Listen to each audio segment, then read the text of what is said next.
lento lena yokugxeka amabandla. Lento yokugxeka amabandla ngiyababona abafana abancane ku-TikTok impilo abakayazi. Nginqanda nje abantu abadala othola ukuthi umuntu unebandla lakhe, ake sithi nje umphostoli, nabanye futhi uShembe, uBaba Masango, oModise, namanye ama-church oyiyoni, amaNazaretha, bese kuba ama-church nawo nje ama-Room la ngoba sikhuluma lana nje. Angiboni ukuthi mina khona umuntu okungathiwa uwumfundisi noma umuntu okuthiwa engakwazi ukuthi ahlulele. Uma kuthiwa ufunda iBhayibheli ngempela, lapha ngiyakha lapha bafowethu, ngakha abafundisi nabaholi. Ngisuke ngiphatheke kabi uma ngibona umuntu emdala ewumfundisi engagxile enkonzweni, egxile eBhayibhelini, ekwazi ukuthi afake umoya kubantwana bakaNkulunkulu, ewufaka umoya ngendlela yokuthi akhe, aphinde yenze ukuthi abantu baphenduke bangene kulelo sonto lakhe. Mina example, ngoba ngikhuluma nje, omunye umuntu engabuza ukuthi hawu uProfessor uTresekhendi wayakhulume kanje. Ngoba ngikhuluma kanjena nje, mina ngiyasonta, mina futhi ngiyathandaza mina. Ngibe ngifuna nje ukwakha nangu ubaba lo olapha umfundisi wasepostoli. Angazi noma wangaphana ko-Eastern Cape noma ungakuphi. Kodwa nje ngiqondene naye kahle mina. Angiqondene naye kahle ngoba vele use-out kulayini. Ibandla lakhe kusho ukuthi nalo alikwazi ukumcontrola. Mina ngiqondene nomndeni wakhe nabazukulu bakhe. Ukuthi fanele bamphuce le phone le eno-TikTok, bamthengele ubhobhobo. Ngoba sihlukene, kunamanye amabandla ukuthi uma ukhuluma ngawo ngendlela engaqondile uthola isiqalekiso singatholwa wena kuphela, size singene ngisho kubazukulu. Esekuyofanele ukuthi wena noma ungasekho nangesikhathi sakho sokugcina, kuphinde futhi lokho kubhekfayile kuphi kubazukulu. Awukwazi ukuthi ukhulume ngoShembe, ukhulume ngoLhanyana, ukhulume nangabanye amabandla, wena ukugxeke lokho. Wena hamba usonto lapha osukuthanda khona nalapha uNkulunkulu akholela khona. Angisiboni sokudinga sokuthi uhlulele. Okokuqala futhi lapha esontweni lakaShembe ngizokukhuluma ngalo. Akungakho ukuthi lapha abantu bayakhohliswa. Lezi inkumbi engaka nje isuke ihamba noNyazi, ezinye zikhona lapha kwaLhanyana. Inkumbi engaka usho ukuthi ngabe ilandela amanga. Cha baba, Nkosi yami ungumfundisi, angidalindelanga igama lakho kodwa ngiyakubonile la emafonini. Ngikhuluma nabazukulu bakho, ngikhuluma nabantwana bakho. Hlalani naye phansi umkhulu, bazukulu, nihlale naye phansi ubaba, nimthengele ngcono ubhobhobo ngoba ukhuluma izinto engaphe kwakhe nezinto engamdingi. Engabe yena akekho omunye umuntu owakwathi lapha kwaPostoli khona elinye itemele ukuthi mawubingelela kuthiwa danki baba, danki iPitoli. Ikhona leyo nto eBhayibhelini ukuthi danki baba, danki iPitoli. Ayikho leyo nto eBhayibhelini, kodwa akekho omunye umuntu esimlindele ukuthi uzoqhamuka eseyogxeka elinye lamabandla. Ngoba lokho kubanga ukuthi mina bengifisa ukuthi ngibe yipostoli. Angisezukwazi ukuba yipostoli ngoba lapha epostoli ngiyabona ukuthi ngizofika ngixekwa. La ekhaya mina ngila kaGudluza ungene. Onke amabandla la ekhaya mina ngiyawavumela thangeni la ekhaya. Amapostoli ahlala efika la kimi efake ilungane igqoko ezimhlophe. Ngiyawavumela alethe ena umthandazo. Ayafika kimi amaNazaretha ekhaya, iyoni ziyafika kimi. Ama-church nginzalo yawo. Phinde ngibe inzalo yeyoni. Ama-Rome ngibade ngikhala amaKhatholika, onke la mabandla la. Akho noyedwa nangelinye ilanga wakwangena la ekhaya ngathi ibandla lithile ngiyagxeka ukuthi nakuthi. Mina ngiyayala, angixabani nobaba wabantu, angimazi, kodwa mina ngikhuluma nabazukulu bakhe manje, abantu abahlala naye ekhaya emndenini ukuthi nimkhuze baba ngoba ukhuluma lento akayazi, iyomfaka enkingeni, especially lento yakwaShembe ngiyayazi. Kunabantu engithi noma ngikhona lapha kubaba bezonikela ethi uzocelela umkhulu wakhe, umkhulu wakhe wantshotsha imali ey'mbenge, manje bambona eqhube ibhali isisu singaka. Manje mfundisi, uma ufuna ukuhlekisa ngamabanye amabandla, lento izokubanga ukuthi kuhlekwe wena, nimchazele. Ngoba kusasa uyothi esuka nje evuke njalo ngomsombuluko oLwesibili afika shumeze nje itulo. kuthi makuyisonto ethi uvula iBhayibheli esontweni engaliboni lishoniphi, kanti yena usuke wathinta ezinye indawo wrong engafanele ukuthi ayithinte. Ngicela nje baba namhlanje umdala kunami, ngiyakuhlonipha futhi angifuni ukulwa nawe, ngeke ngize ngikuthuke. Awunake inkolo yakho, ufunda iBhayibheli. Angicabanga ukuthi lento oyikhulumayo ayikho eBhayibhelini. Wena yakha abantu ukuthi abaphenduke bakhonze lo ufuna ukuthi akhonzwe, hayi wena uthi usaqhamuka uhlulela. Leyo nto izokuvimba ezulwini. Mawuthi nje olhanya oshembe ngeke bangene ezulwini, mawufica sisiphakathi ke thina ke wena usungale ngaphandle sothini kuwe.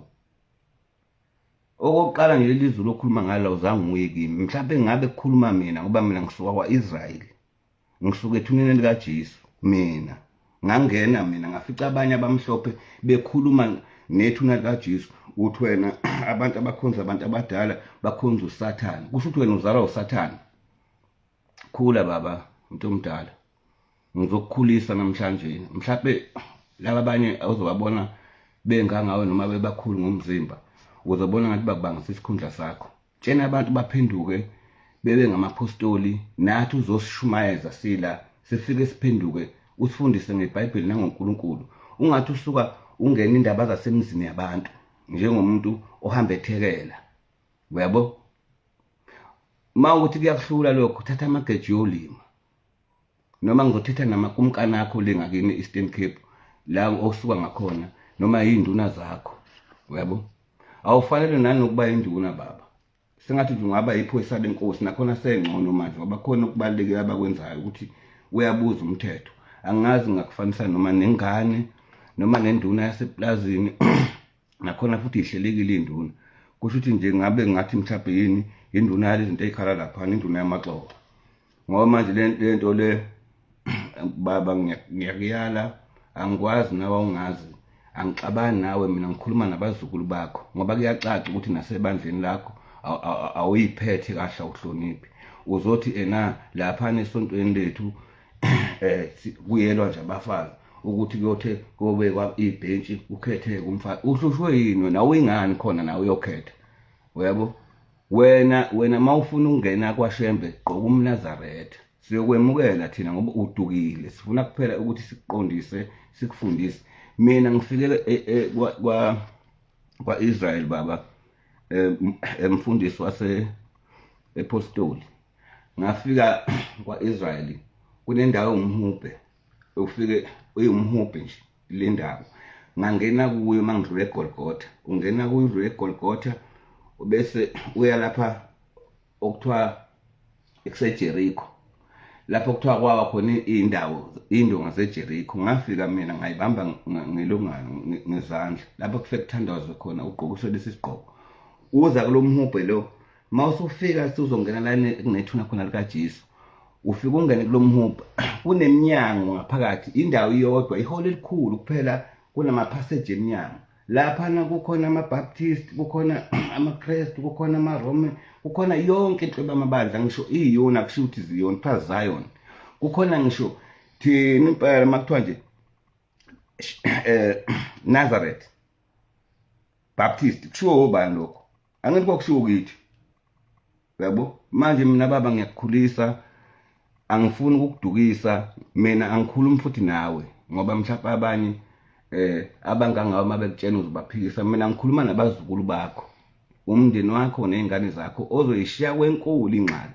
Nawe futhi lento oyikhulumayo iyeke ngoba kusasa uzoba inhlekisa. Ngiyayiphinda futhi lento kokugcina sengiyavala.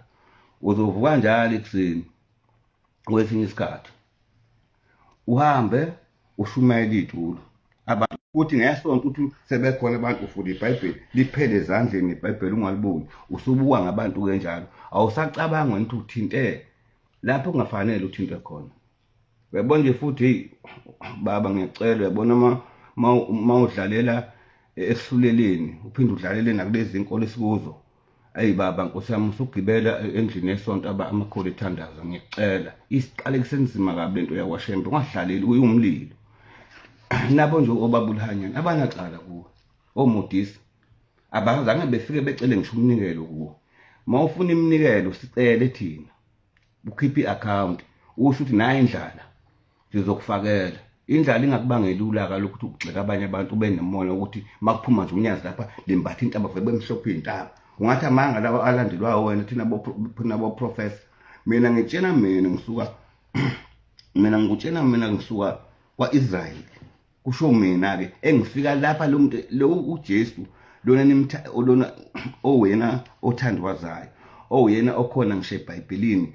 Hayi ukuthi lento ngoba ngikhuluma ngayo nje. Mina ngisuka khona, hayi lokho kuthiwa zingane zikhothwa baya-theorize lutho. Mina face to face leyo ndawo leyo wena uzange ufike. Usuqhamuka uyagxeka. Awazi ukuthi uwodwa umnyango. Nasezulwini awuzange ufike. Baba bengiphethwe umkhuhlane, ake ngiphinde ngikhwehlele kanye. Kuthe ngelinye ilanga omakhelwana bami lapha engikhona ekhaya bashumayela ngami laba beyipika.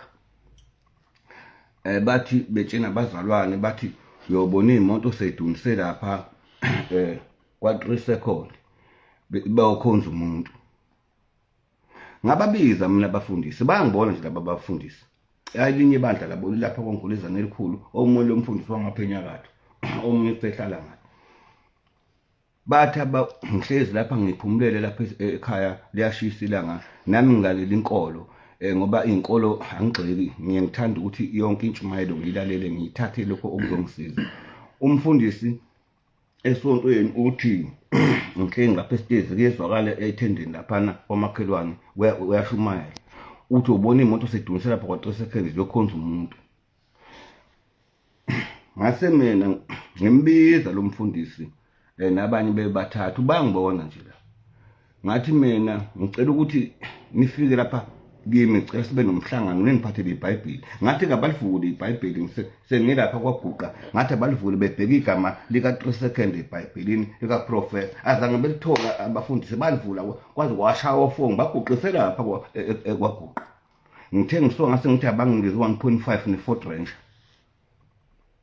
Ngahamba ngaya kubaphathi balo leli bandla base bemhlamuka umfundisi wayeshumayela ngami. Bathi akuyena umfundisi, umuntu wayeshumayela nje. Ngase ngithi mina kubo mabengakhiphile imali kabayeke. Wafika umhlathuzo uKhumalo la, omunye umakhelwane wami ebayamazi. Wathi mkhulu eshokini, angiphathekile kahle. Ngithi mina yini indaba? Uthi umakhelwane wami uvuka ekuseni ahubhe inkukhu umakhelwane wami. Hawu ngithi kwenze njani na? Uthi simangele sonke manje. Umakhelwane uvuka ekuseni ahubhe inkukhu umakhelwane. Ngisuka ngabizwa induna laphana yena sebefanele bazomcelela uxolo ngimi kule mali. Ngase ngihlonipha ngoba ngisendaweni yamakhosi, ngisenkosini yakithi uSomo, ngiyayihlonipha. Ngahlonipha induna ukuthi mayesihlanganisa nomfundisi kuthiwa ngimxolele eyeke ukuhamba evuka ekuseni ehubhe inkukhu ekuseni ehubhe inkukhu bemhleko umakhelwane. Anisehlekwa yena njalo, yena wayethi uhlekisa mina. Ngizoqaphelisa-ke ubaba lona ukuthi hey, suka phe kwendlu yesonto baba, amakholwa athandaza. Ngiyacela nje mina uzehlise uxolise. Ukuthi akukushiphe kabi uxolisa. Ukuthi akwazi ukuthi uxolise, uzosala wena uhlukumeza abanye abatwana. Khona futhi enye inkinga ezobhekana nayo ukuthi wenza ukuthi ibandla lakho abantu baphunguke kulo. Uyogcina manje wena ususonta nomndeni wakho. Ungafuni nje uzohlisa, uyothi usuka kuyisonto ubiza abazukulu uyithandazele nabo nje. Ngiyakuthanda, umntwana kaNkulunkulu, futhi ngiyohlala ngikuhlonipha baba wami. Kuphela le nkulumo engikhuluma nawe angiqondisile kuwena, ngiqondise ey'nganeni zakho nakubazukulu bakho ukuthi abahlale nawe phansi bakuchazele ukuthi baba mawuphuma esontweni funda iBhayibheli, ukhulume noNkulunkulu, uphendule abantu bekholwa. Ungayi ngokuyohlulela ngoba kuyohlulela kuyicala lokho futhi kuyisono. Yikho ngithi ngiyakuthanda baba wami, noma ngihlangana nawe futhi mina ngeke ngixabane nawe, nabazukulu bakho nomndeni wakho ngeke ngixabane nawe, kodwa nje ngiphethwe umkhuhlane nje. Akufanele ngikhulume lento ongibona nje ngathi ukuthi ngikhuluma nje nawe. ngoba ngikukhonzile baba wabantu. Akekho noyedwa umuntu ongumkhonzile. Mina abantu bako Eastern Cape suka zonke izizwe, Maxhoseni, Limpopo, abeSuthu, amaMpondo, amaZulu, labo bantu bonke labo namaPedi, abantu abangivakashelayo la ekhaya ngokuhlukana kwabo. Akekho umuntu engimgxekayo nomuntu engithi akwenzeke into ethile nanokuthi lona uyini. Yikho ngithi baba wami, suka phekwendlu yesonto amakhulu ethandaza. Mina ngiyakholwa khona ukukholwa, kodwa masimba ngishayisana nawo. Ngiyabonga. Cha, ngiyaxolisa bafowethu, cela nje ukushiya isibusiso kuzo zonke iy'nkonzo, amabandla onke jikelele ngokuhlukana kwawo. Ngiphinde futhi ngicela abasemsebenzini kumanje ukuthi basebenze kahle lapha abakhona, abangasebenzi bathole umsebenzi, amabhizinisini abo akwazi ukuphakama, abasembonini yezokuthutha. Besilokhu sikhulekile-ke kungala maholidi ukuthi iy'ngozi zingaveli. Ngiphinde futhi ngicelele abaholi bethu abasiphathele izwe kusuka kuma-level aphansi kuze kuyoshaya kwaphezulu. Ngicela ukukhipha isibusiso lapho ngoba asisuki kimi futhi isibusiso sisuka kubaba. Bese ngiphinde ngicelela ukuthi ngikhiphe isibusiso kakhulukazi ey'nganeni zethu ey'fundayo, isikole ey'funda ey'qaphele zivikeleke futhi ngisho emgwaqeni kulezi zimo esiy'bonayo manje ukuthi iy'ngane beziya esikoleni sey'velelwa zingozi. Kufanele konke lokhu sikucele. Ngiphinde ngicelela abaholi baphethe wonke lama department ngokuhlukana kwawo. Umuntu mayekahole sekuphethe, ngishaba kuthiwa ufana nemfene, ufana nempongolo, kodwa umuntu mayesekuphethe sekuthiwa umholi kuwe, azameni ukuthi simhloniphe. Bese ngicela kakhulu ngane zakwethu nokuthi ngibe namahlaya isikhathi esiningi ngijoke nani. Lokho ngizobuye ngikwenze, lokho ngizobuye nje ngikhulume nani nginibingelele, kodwa khona lapho ukuthi khona ezinye izinto mazi-serious ngikwazi ukuthi ngiy'beke nani nizizwe. Ngimthanda nonke-ke, ngithi God bless you. Ingaze igqilazi leli yakhehla leliyana elumpostoli. Lo mpostoli yana ngimtshenile, kodwa lo baba kufanele ukuthi kodwa ngikhuluma naye, ngikhuluma nabazukulu ukuthi ngempela kasuke phekwendlu yesonto, suka phendlu yesonto umpostoli. Mina nje ngiyakholwa khona ukukholwa, kodwa masimba ngishayisana nawo ngoba lento izoze isuke yenze njalo bese kuthiwa hawu ngoba usuyakholwa. Ngibonge kakhulu bafowethu, ngithanda nonke emhlabeni nonke, nakusasa abazobe bephesheya bawufihla, ngicela befihle kahle. Nabahanjelwe-ke nje engingabazi abanye umhlaba wonke, nalapha kithi eSouth Africa, nalapha kuthi KZN, ngikhalise ngumfana lapha abadlali bebhola olimele bedlala, ngikhalise yonke leyo mndeni ngithi dudu belale kahle abantu. Nawe uPhophu akalale ngokuthula ebengilozi enhle emabandleni wonke. Ngiyabonga kakhulu, iyabonga kaProfessor yakwaGudluza uNgene, ayigqilazi manje yenza leyo nto.